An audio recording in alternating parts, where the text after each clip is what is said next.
Welcome to Face to Face. This is a show about change and what's next. It's a show that asks questions and peels back the layers of our average everyday experience and goes beyond scratching the surface. We interview people doing incredible things who are making a difference around the globe. Join me as we listen in and get one step closer to understanding that big ideas shared create collaboration. Collaboration can inspire community, and communities create social change. I'm David Peck, and this is Face to Face.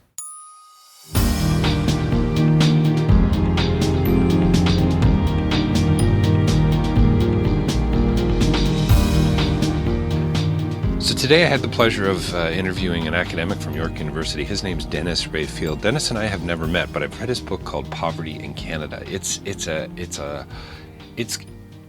quite the study. It's full of stats, it's full of quotes, it's full of other people coming to bear on an issue that he is incredibly passionate about and wants to see change. And we talk about poverty and what does it mean to be in absolute poverty versus relative poverty. We talked about the working poor. We talked about things like situational poverty and about this whole notion of what do you need to get by. And he's just come out of teaching a course at York called Poverty and Health, so these issues were really forefront in his mind, and he wants to talk, he doesn't want to talk, he does talk a lot about the notion of influence and power and about how that has to be turned on its head. We talked about the greedy bastards hypothesis and about the Canadian Council of Chief Executives and about the film by David Langeal called Poor No More. I mean, there's a lot going on here, and probably one of the most important things we addressed was this whole notion of the social determinants of health. You're going to enjoy this interview. You're going to learn a heck of a lot, and I hope you can pick up his book, Poverty in Canada, published by Canadian Scholars Press. Stay tuned. Well, welcome to Face to Face, and we are back live again today. Here, it's actually a Sunday, a rainy, sunny Sunday afternoon, not sunny. And we are joined by a professor from York University by the name of Dennis Raphael. Thanks, Dennis, for joining us today. Okay. Dennis is the professor of health policy and management at York. He's the author of just a few, over 250 publications, public policy, poverty, social determinants of health. Those are some of the things that we're going to talk about today. Dennis, I mean, so I live in North Oakville. Most of my listeners will know that. Believe me, the irony is not lost on me that I work in this sector and I live in, the richest place in Canada.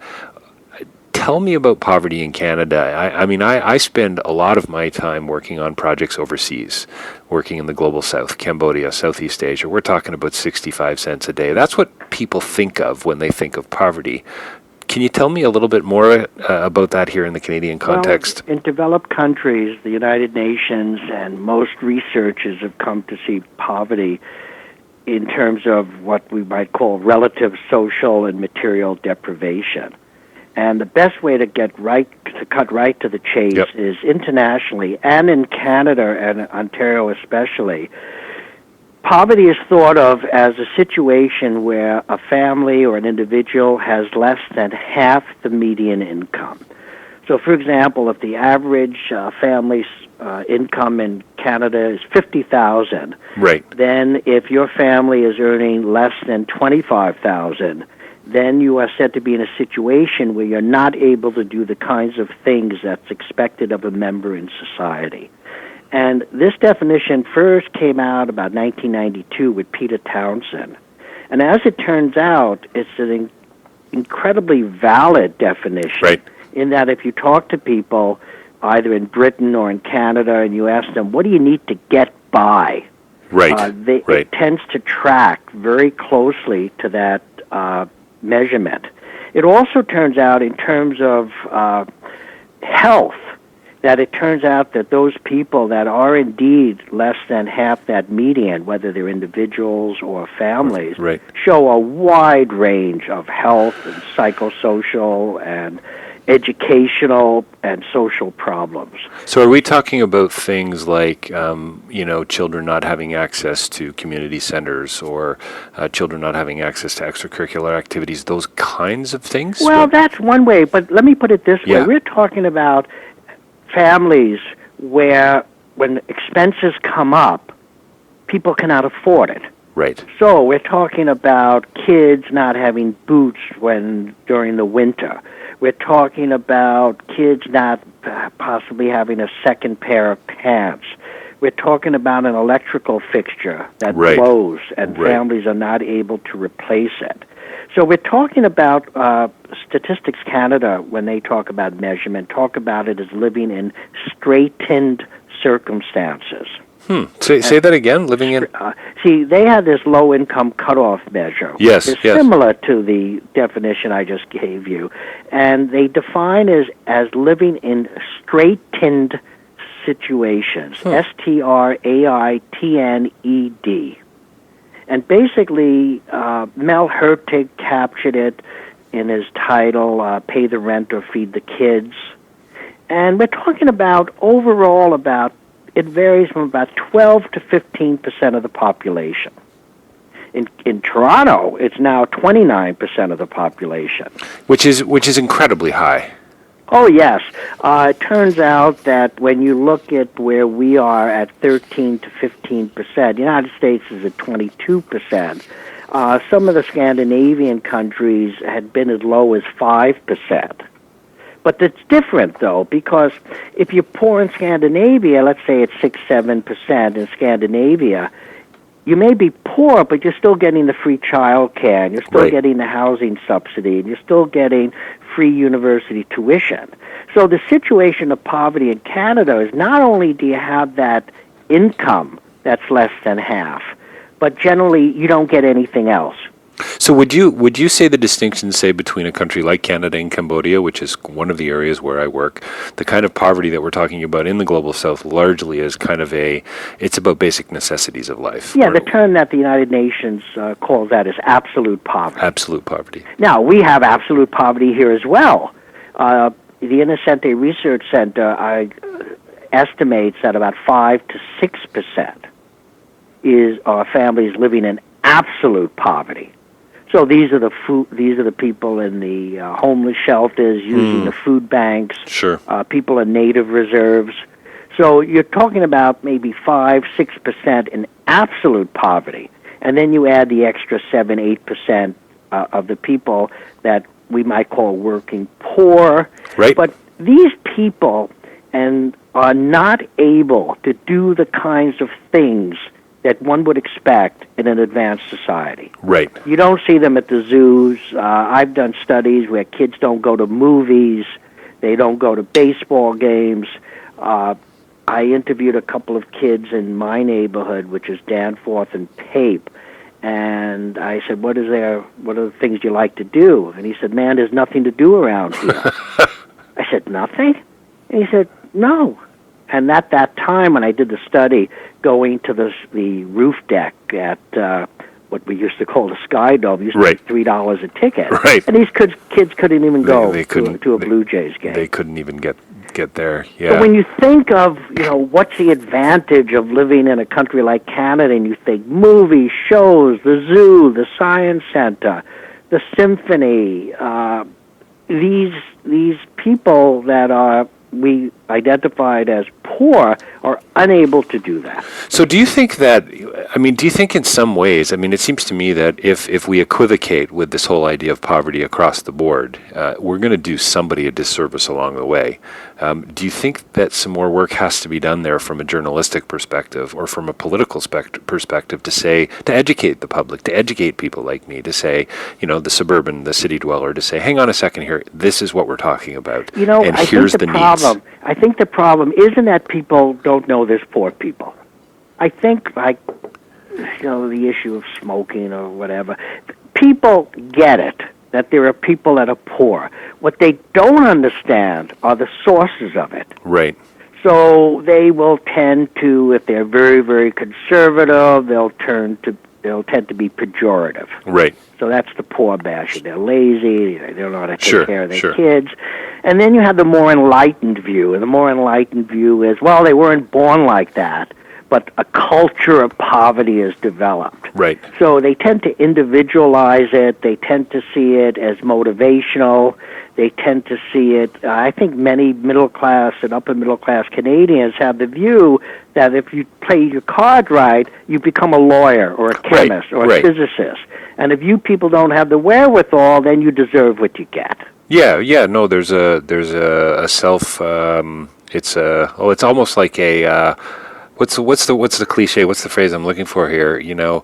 Well, I mean, I think overseas same thing. When people point the finger at some of the work that I'm doing, it's typically people get what they deserve, right? Here you go. God helps those who help themselves, right? Yeah, but the thing is, the people that shape the discourse are people that do well in school, that are good with words, and they value that. And I said to my class, I said, look, some people, for whatever reason, they don't want to read books, they don't want to be like us, they want to live their lives. And just because somebody decides they're going to work in service, or somebody's going to work in a department store, that's no reason that they should be kept from having a decent life like other people. And luckily, we have some of these Scandinavian or even some of the conservative European welfare state where we can, and I show the film Poor No More in class, where you can go to Stockholm or you can go to Copenhagen and you could see people that are either selling fruits on the street or they're cleaning hotel rooms, and you know that the odds are 95% that they're not going to be poor. Right. And they have a decent life. We have evolved, and it's a result of the nature of Canadian history, the structures, the processes of society, and the discourses that accompany them, that we work on the assumption that people, as you said, economic justice, people get what they deserve. They get what they deserve. I worked hard, therefore. That's, And the students are stunned when I talk about the so-called deserving poor. Right. And the deserving poor are people that are sick, people that are ill, and they say, well, what about when a factory closes? Aren't these people deserving poor as well? And I say, well, you would think they would be, but then the argument is kind of like they should have seen it coming that the Heinz plant was going to close. Right. So, but even then, even with this distinction between the deserving and the undeserving poor, we don't even give the deserving poor anything. So, Dennis, do you think it's about not to jump, because I want to talk lots about with you about the issues and the nuances and the subtleties, and I'm sure we're going to get into that over the next few minutes as much as we can. But is there a theory action here, a theory practice kind of a thing, or as an academic, do you need to have a deep understanding of this before you can actually do something about it? I think you have. One of the things we've been finding is, and I found this over the years when you talk to people that are activists, is they have a deep understanding, or what I would call a structural view of society. They have a view that, and it recalls what C. Wright Mills spoke about in the sociological imagination. He basically said, if you're in a town of 100,000 and 2 or 3 people are poor, then it's an individual problem. But when you're in a situation where in a country or in a city of 1 million people and there's 200,000-300,000 people being poor, which is the situation we now have in Toronto, then you have to look beyond the individual and look at the issues of the organization of society, the structures, the processes, and issues of influence and power. And many people, especially in the UK, have pointed out that we so focus on poverty as the problem of poor people, when actually poverty is a problem with rich people. Right. That poverty results when the distribution of resources is so skewed that there's not enough resources left for the people that are at the bottom 15 to 20%. Slavoj Žižek says, and I'm not sure where, but I think it might be in his book Event or True, he talks about this idea that why we can't even talk about charity until, we can't even talk about justice until we get some of these structural, situational political, ideological problems sorted out. Yeah. Are you on that page? Yeah, and what we find is we do research with public health units, and there's some public health units that have really jumped into this in a big way, that they raise issues of distribution and influence and power, and there's other health units that kind of limit themselves to the smoking and physical activity. And we did some in-depth interviews, and we were able to get 3 articles published. And what you find is that people I've known for years and years, when you finally sat down with them and you say, what are the determinants of health about? Some of them simply just give you a list like, income, housing, and they're like risk factors. But the people that are really engaged, they say, the social determinants of health, and of course social determinants impact the poor most adversely. Income, housing, recreation, but these things are simply reflections of power and influence in the society. It's more of a so in a sense, it's a top-down thing from a problematic perspective. Yes, absolutely. And in fact, some of the writing I've done recently is going after the Ontario government, for example, of turning it into an individual and family problem. Right. As opposed to recognizing it basically as the fact that people are poor because they don't have influence and power. What are the social determinants of health? I mean, you just come out of teaching a course, Poverty and Health, at York University, and I'd love to hear a little bit more about, some of the things maybe some of your students have said. You've shared a little bit about that with me before we turned the recorder on, but also I'd love to hear about sort of their shift in class. Did you see them? What do you mean poverty and health are connected? And on one level it makes sense, on another not so much. Well, I have 2 main themes. On one hand, I talk about what I call the social determinants of health. And the social determinants of health are the non-medical and non-behavioral factors that affect the health of the population. And we could look upon these as the kind of resources that are made available. So there's issues like income, housing, access to health care. What else? Social exclusion, food security, housing security. And these are basic issues that make it very clear and explicit that we're talking about societal commitment to its citizens. And in theory, when you discuss it, the social determinants cover the range from the very, very rich down to the very, very poor. And it puts up in front issues of income distribution, of housing. Right. At the same time, I recognize that the bottom 10 to 15, 20% of the population of Canadians are suffering. And that's why I also focus on issues of poverty. Poverty is the accumulation or the clustering of exposures to these really bad social determinants of health. So when you talk poverty, you're talking about less income, bad housing, bad working conditions, insecurity. And that draws attention to the bottom 15 to 20%. The social determinant says these people are really not doing well. But guess what? The insecurity and the bad housing and the low income and the insecure jobs that this bottom 15 to 20% are experiencing also is increasingly common to the bottom 60% of the population. So on one hand, poor people have really bad jobs, insecure jobs, but now we see it spreading upward into the middle class, such that, what is it now in the GTA, 49, 51% of people have precarious work. So on one hand, social determinants of health is a broad approach that says that these issues affect all of us, while poverty zeroes in to the cluster of people for whom are especially disadvantaged. So social determinants of health then is a much more nuanced kind of subtle way of looking at the issues. And it's not necessarily subtle, but it's more academic. More academic. But having said that, to really understand poverty, it's the same ideas, that they're experiencing adverse living and working conditions. These are generated by public policy, and public policy doesn't come out of a vacuum.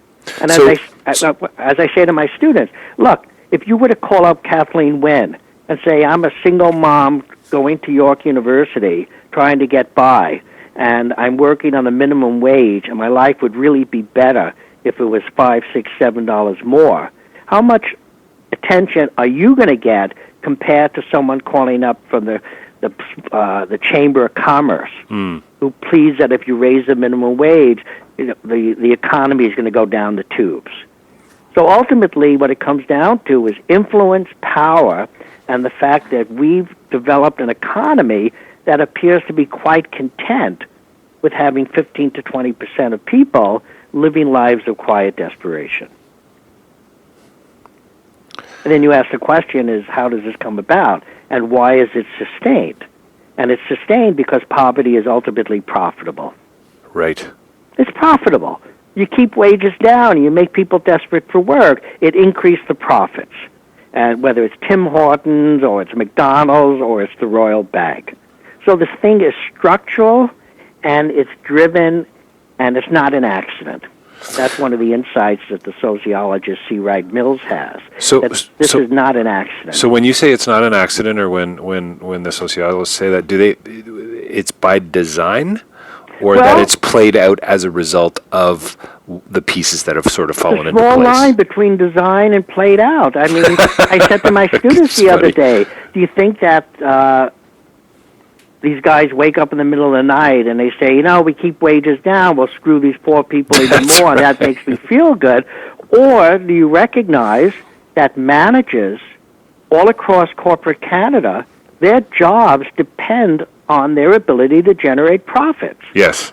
And if these guys don't do what they're doing and don't influence government, then they're going to end up being on the other side of the table. Well, so in a sense, I mean, really what you're saying is there's no one person. There's no guy with red horns on somewhere sitting around. Well, actually, there is. David Langeal wrote a chapter in the Social Determinants of Health book, but he was also the producer of that film, Porno More. Okay, I know David, actually, yeah. And he goes after, what is it, the Canadian... Thomas Aquino's organization, the Canadian Council of Chief Executives. Okay, I don't know that. Well, this was Thomas Aquino's, and now it's John Manley. And this is the association of the top 50 corporations in Canada. And they have been thoroughly active in lobbying the government to cut taxes, especially taxes on the wealthy, and to cut spending on social programs. And in the movie Porno More, and in the chapter in my book, Social Determinants of Hell, David says clearly these are the people that have been driving it. So was that the Council of Chief Executives, or was it Canadian cheap executives? Chief, yeah. Well, I will. And I hope some of my listeners will look it up. So in a sense, there is a big wooden oak table somewhere where a bunch of probably mostly white men are sitting around going, "This is a good idea." It turns out in this recent article that I'll send on to you. Yes, please. In the UK, there's this very well-known, very respected sociologist called Graham Scambler, and about great name, by the way.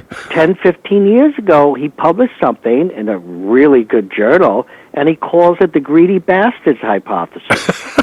And he identifies the ruling elite in Britain for whom economic globalization has provided an opportunity to maximize profits.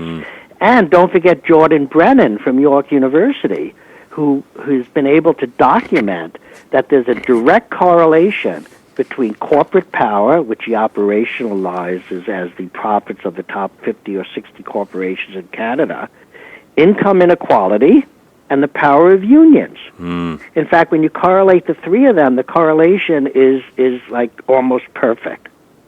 That over time, when corporate power has become more powerful, at the same time, unionization density has declined and income inequality has increased. Right.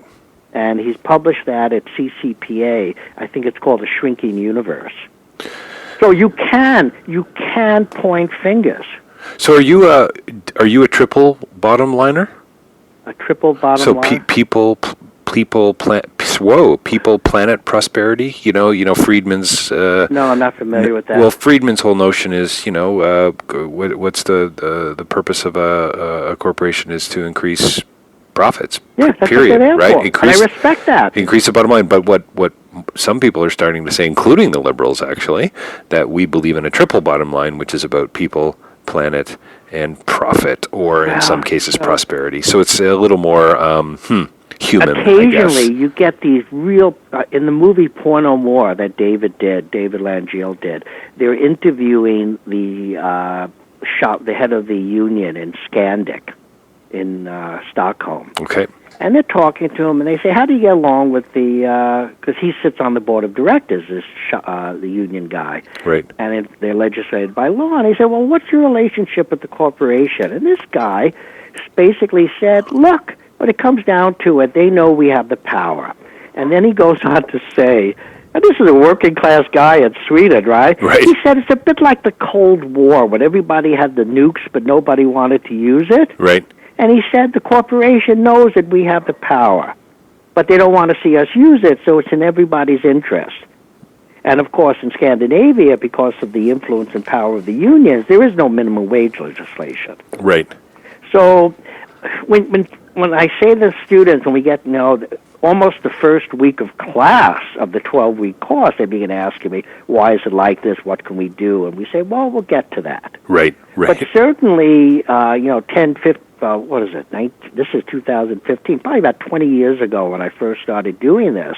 I was of the view that all you had to do was lay out the evidence, point out about people's lives, show how people don't decide to be poor, Right. that it has adverse consequences for the society, and that if we did things differently, everybody would benefit. I just assumed everybody would jump on the bandwagon Right. and run with it. Yeah. But as time has gone by, and as you peel the onion away, Yes. you peel the different level, you begin to realize, and you read other stuff, and you read Eric Olin Wright, and he argues that, and Navarro and other people, they argue the reason you have this is that it works.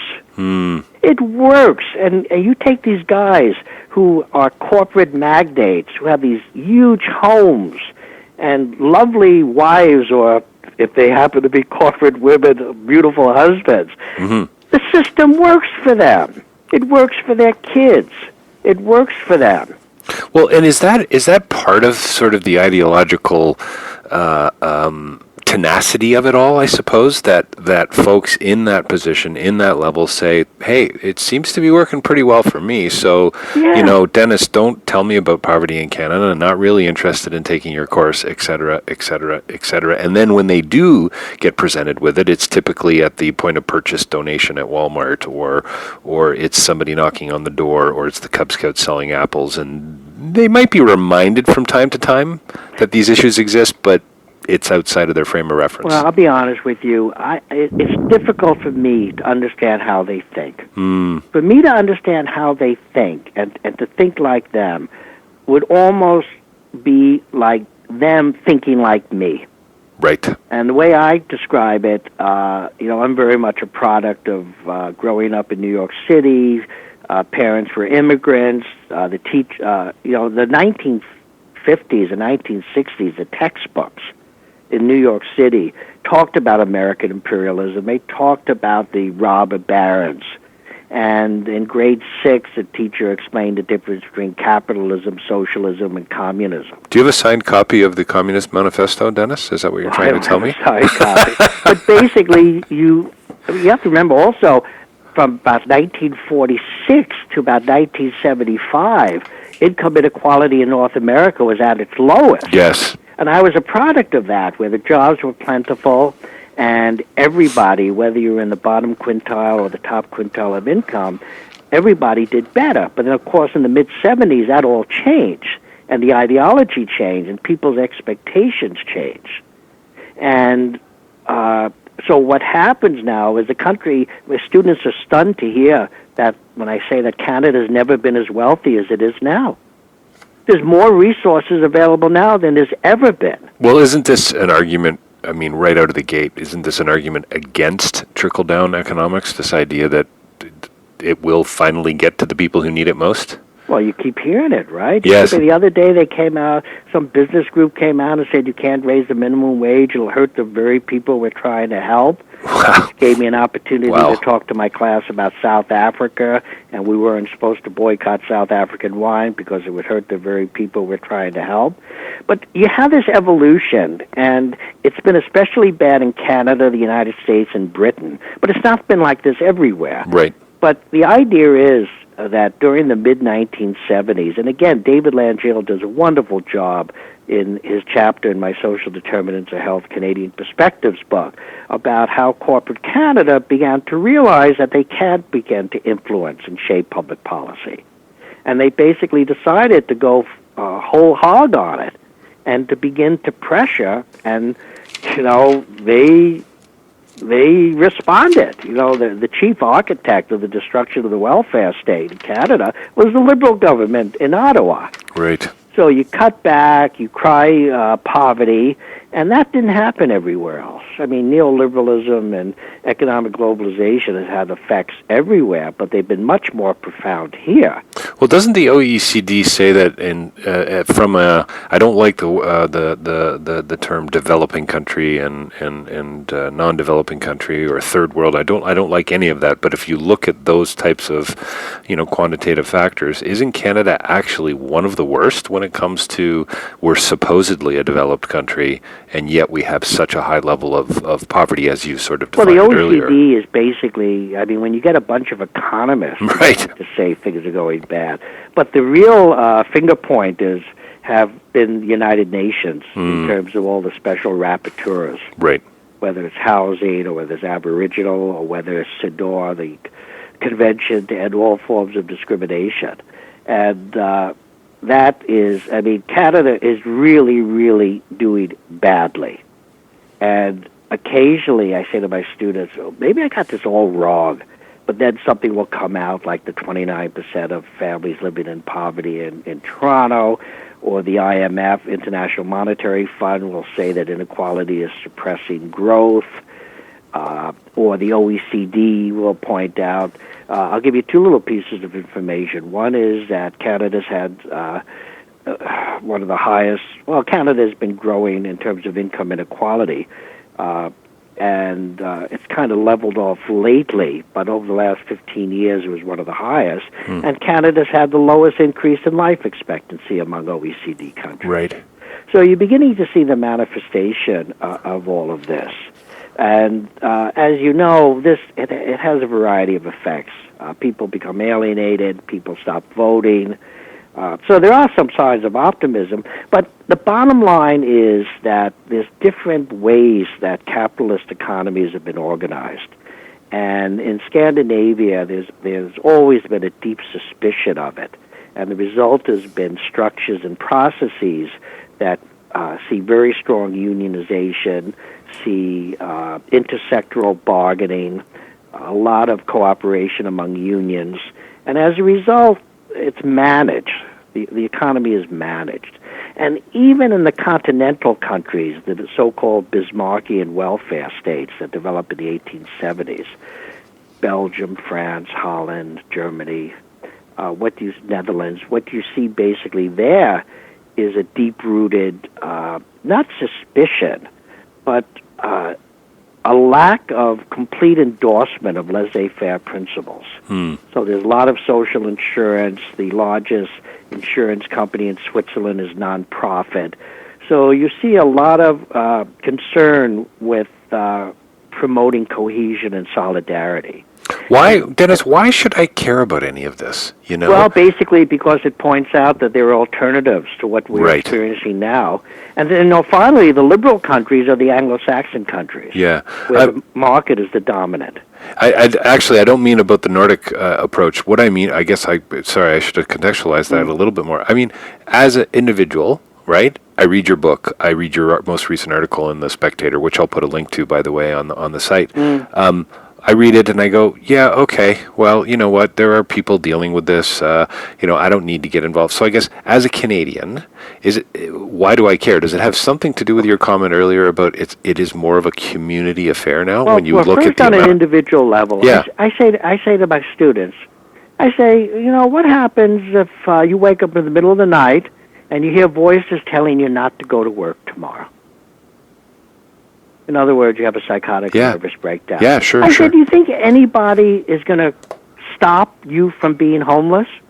You think anything in this society is going to assure that you have a decent place to live and receive the kind of care? Or if your factory closes, you think anybody's going to retrain you?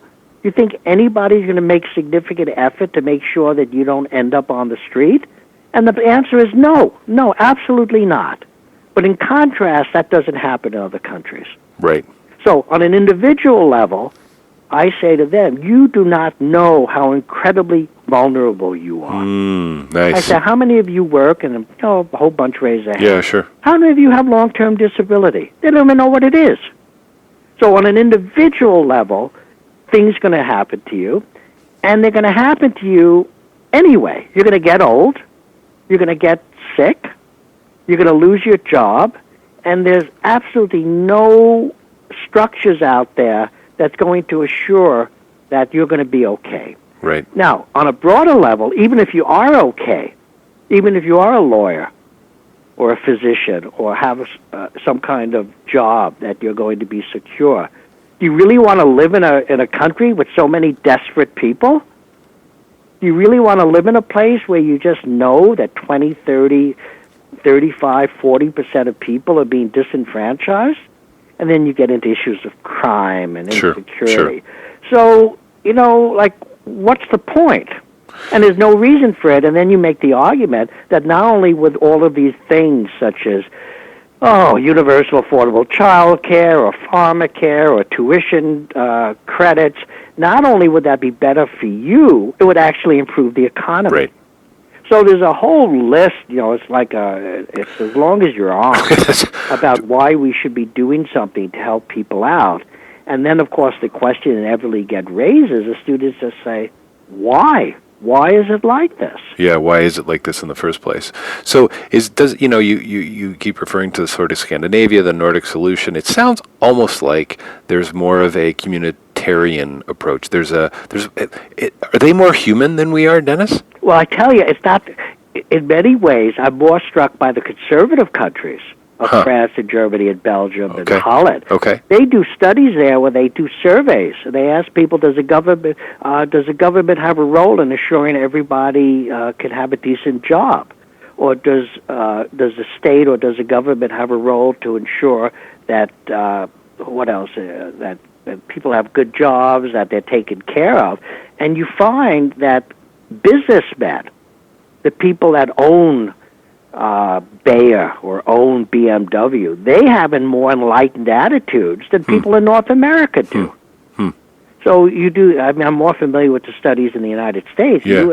Poor people in the United States are less likely to agree with those statements than the wealthy business magnates are in the conservative. So are we living in these? Is it the cocoons we're all living in? Is it the 6-foot fences in our backyards? I mean, what is causing us to be so, like you say, disenfranchised or disconnected from others? I think there's a mantra. There's constant repetition.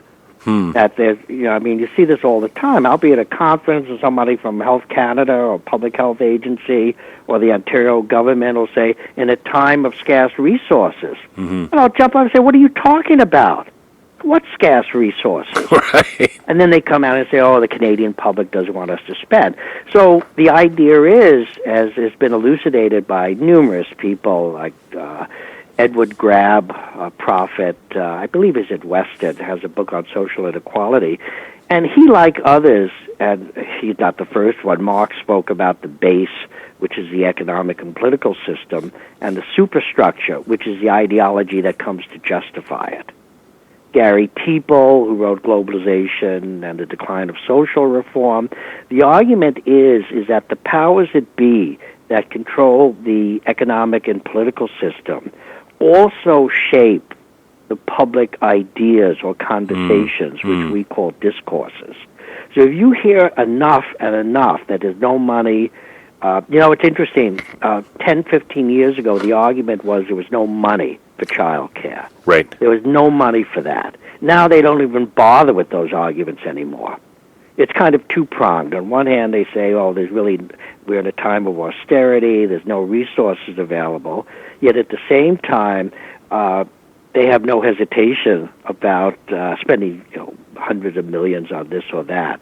So what I'm saying is this constant messaging, some of it contradictory. Sure, of course. Such that the average person comes to believe that their future doesn't depend upon the state, but depends upon their own ability to sell themselves on the marketplace. Right. And the interesting thing So it comes down to it comes down to your resume and how well it's written. And tell you the way the world is, it is an accurate depiction. Yeah. It's an accurate depiction. I say to my students, you think of your life in 15, 20 years from now, whether you'll be happy, healthy, your family will be okay, is that going to be a function of the state passing or government passing rules, regulations that provide you with decent employment and security, or is it going to be the ability of you to sell yourself on the marketplace? Right. And when you talk to people in not only Scandinavia, but also in continental Europe, they recognize that the state has a role. It's not just Scandinavia, it's these other countries as well. Here, we have been led to believe that the state is bad, the state is corrupt. Mm-hmm. For whatever reason, we still cling to it. Yeah. In Canada, It's quite the doublethink, isn't it? Yeah, Medicare. But now to kind of flip the coin and start to say, what are some promising things? Well, I am stunned how sometimes things start to make it in all the papers. Pharmacare. All of a sudden, people are talking about pharmacare. It's not just the Star, it's the Globe. Mm-hmm. And people are starting to raise the issue of precarious work. Now, I don't know why suddenly precarious work begins to get the attention of people. But increasingly, people are becoming aware that things aren't going the way they should be going. Right. And I know the head of the C.D. Howe Institute. We used to work together on some issues a long time ago, and I ran into him recently. And I said, Bill, things are getting so bad that I'm even beginning to agree with some of the stuff you're turning out. And there's the same thing with the Conference Board of Canada. They're turning out stuff that says inequality is bad, that we're falling behind other countries, and that it would not hurt the economy. But the Conference Board is fairly enlightened. Well, Dennis, on some level, doesn't it at some point become self-referentially incoherent? In other words, the system feeds into the system. It's a vicious circle. How do you break out of it? Well, how do you break out of it? I say to my students, whatever you decide to do, it's going to be wonderful because nobody's doing anything. Right. So, I just put together a table for the next edition of my Social Determinants book. A few things. Canadian Medical Association takes this show on the road, comes out with a big report that said what makes us sick. The Sudbury Health Unit creates a video called Let's Start a Conversation About Health and Not Talk About Health Care at All, and 20 other units out of 36 in Ontario adapt it. So they're doing public education about broader determinants of health. The Ryan Maeli, who ran for the NDP leadership in Saskatchewan twice and just barely lost, started this organization called Upstream, which is really rather good, and it's raising broader health issues. Juha Makkonen, who's a Finnish national, who was a visiting student, now he's one of my PhD students, he and I created this primer called Social Determinants of Health, the Canadian Facts, and we put it online 5 years ago. It's been downloaded 300,000 times. Yeah, that's amazing, yeah. And everybody has it. Everybody knows about it. So you have a lot of civil society action. You have a lot of the public beginning to recognize. The NDP actually mentions the term social determinants of health on their website. You have a lot of recognition, but to date, it would be very hard to show that it has had any influence on public policy. Right. When governments do the right stuff, whether it's even the Harper government putting some money into housing, they don't do it as a health issue. But getting back to poverty, the issue, it's become mainstreamed. Right. Everybody Yep. has an anti-poverty strategy. I think some of them are more promising than others. So, for example, Newfoundland and Labrador recently hired Ryan Maeli's group to help out.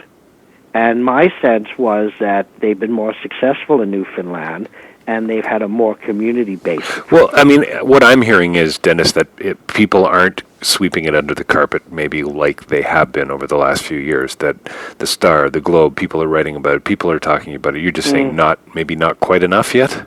Well, let me put it this way: there's enough there that you could bring a story in and show it to your students. Say, here's the good news. Right. But I point out to them, it's like trench warfare. Right. I mean, the latest thing was I was talking about Ontario's anti-poverty strategy, and I popped up a video from YouTube of Deb Matthews, and the second phase of their strategy is to emphasize the importance of local action. Right.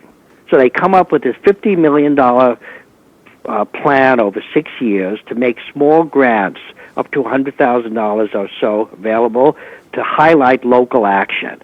Well, I can tell you when you read the OECD or when you read these Innocente Research Institute, which does child poverty stuff, nobody says that local solutions are the answer.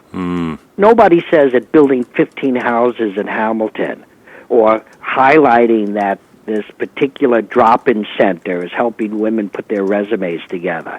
That is not how countries have been able to deal with issues of poverty. The way you deal with issues of poverty are all the things that the Liberals in Ontario called for when they were in opposition.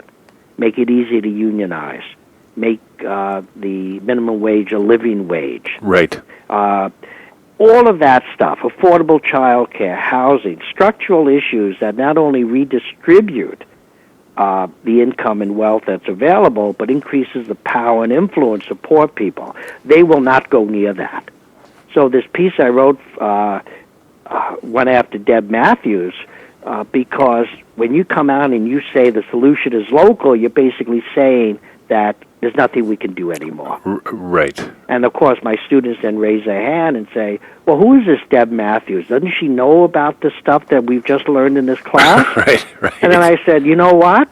She has a BA in sociology and a PhD in social demography. In fact, the student specifically said, well, doesn't she know about the sociology of poverty and how government policies both cause it and can remedy it? And I say, yeah, she knows. If you have a BA and a PhD in sociology, you know what's going on. There's a level of understanding. Dennis, we're going to have to wrap it up in a second, and I really do hate to do that, but maybe we can do a part 2 down the road.